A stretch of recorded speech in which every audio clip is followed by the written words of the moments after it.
A chipset is, put plainly, a series of chips that connect devices within your computer and allow for data to be transmitted to where it needs to go. The name chipset stuck because not too long ago, we had computers that had to have a separate chip for doing each function. If they had to talk to the mouse, there had to be a chip to talk to the mouse. Same for the keyboard, the audio, the networking. As you can see, this really wasn't a very scalable model.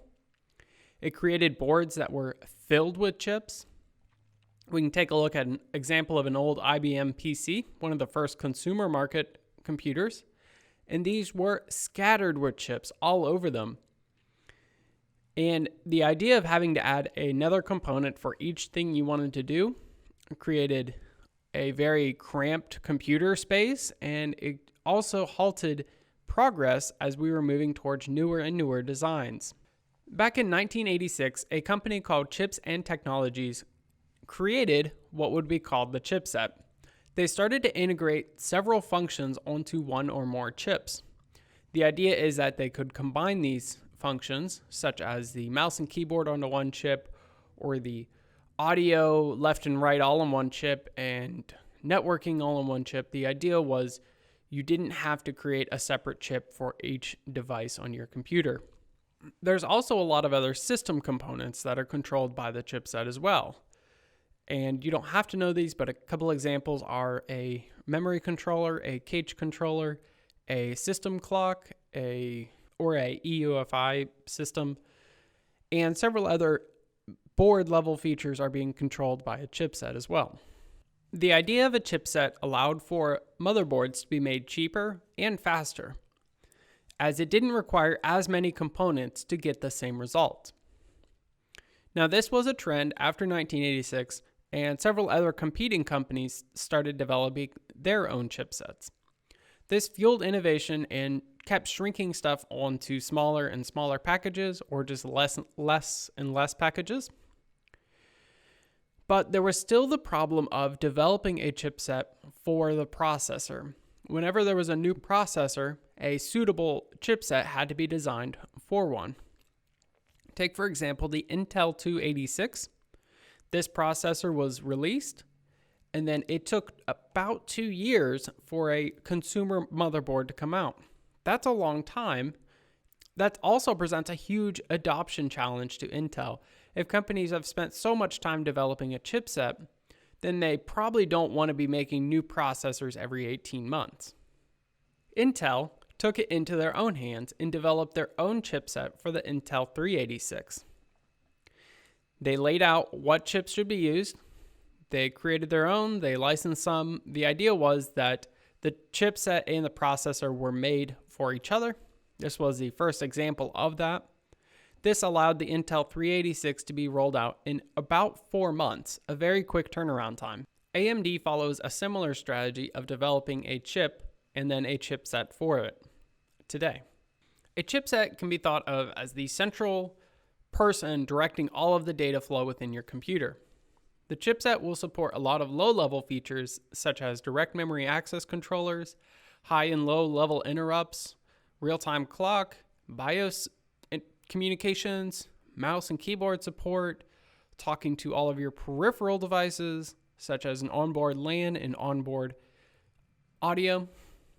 A chipset is also going to support talking to more commonly known peripherals such as your PCI Express or your SATA ports or your USB, or if you ever want to put in a SATA M.2 drive, it will most likely have to go through the chipset and then it will be forwarded to the processor for processing.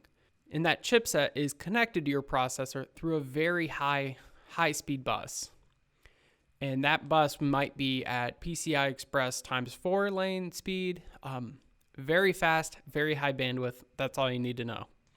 A trend I want to highlight as far as chipsets goes is how many chips make up a chipset.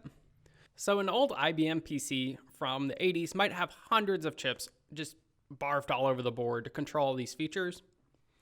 About 15 years ago, that was all trimmed down to 3. 3 major chips did most of the handling and directing of data within the computer.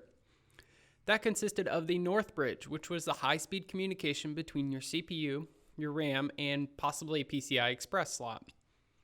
And then we have the Southbridge, which talk to slower devices such as SATA, USB, and occasionally FireWire. That's just what it was at the time. And then the bottom of the line was the Super I/O chip. This controlled legacy devices such as those running over a 40-pin IDE, such as those talking to things such as floppy disk or USB 1.1. Think of very slow devices with not a lot of bandwidth to get done. Serial and parallel devices were also an example. When I say serial, I'm talking about the actual 9-pin connector, and parallel, the long purple connector for old printers. And then about 10 years ago, the features of the Super I/O chip were dropped, or they were integrated onto the Southbridge.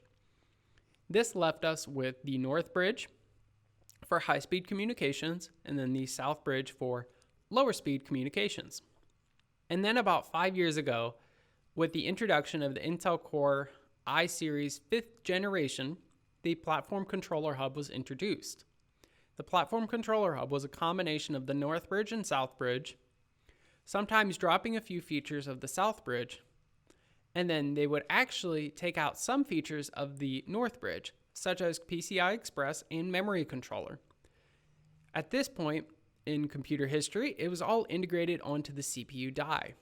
So the CPU was having direct access to a PCI Express card, or direct access to its own integrated graphics, or direct access to its RAM. It no longer needed that Northbridge to direct and do all that.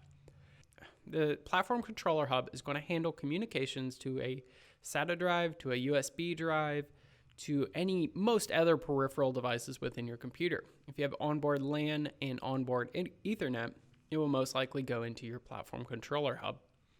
This is abbreviated PCH in Intel's own manuals. If you look at tablets, notebooks, smartphones, we're starting to see all these features of the Northbridge, the CPU, the Southbridge, all of them have been melded onto one chip. And this process is called System on a Chip. I actually did a video on it. Check it out, link in the description. I wanted to end this video showing you a diagram of a chipset to help you better visualize it. If we look at a motherboard, it's hard to tell where stuff goes and where it's connected because everything is buried in this multi-layer PCB. So it's hard to see where our PCI Express slot actually goes to. It could go to our processor. It could go to our chipset. There's literally barely any way to tell just by at a glance of this motherboard. So let's hop into looking at a graph of a motherboard, and maybe this will help simplify the concept to you a little bit more. So here I looked up that motherboard, the A320 chipset block diagram. Do that for your chipset and you'll find some similar looking graphs. I couldn't find the A320 because it's honestly just a cheap chipset. It's the lowest of the AM4 platform. But we can find some stuff on the B350. Now this will tell you the PCI from APU. That can also be thought of as your processor. So this is the chipset. It's talking to SATA, PCI Express, USB. Very, very nice here. And then there was also another more kind of detailed one. So here we have the X570 platform from AMD. We're going to pull this open. There we go. And here we have the Ryzen APU, Advanced Processing Unit. It's just a marketing term. This is the processor right here. And it connects to our USB, some PCI Express, our NVMe drive, and it talks directly to our RAM. And then there is a connection to the chipset. This is the chipset right here. USB, PCI Express, and some SATA. So that's a very simplified version of what's going on. And here's another one for an Intel one. There's no difference as far as what a chipset does when it comes to Intel. Some more features might be on the processor, but the idea is that this chipset is going to handle communications to a lot of slower speed devices within the computer. And here we actually have the HD audio right there, and we see it goes directly into the chipset. So that was some super simplified diagrams. I would ask that you guys look up your chipset, figure out what's going on. My laptop here has an A300 series chipset. Back there we have a very old Intel, I think it's 87 chipset.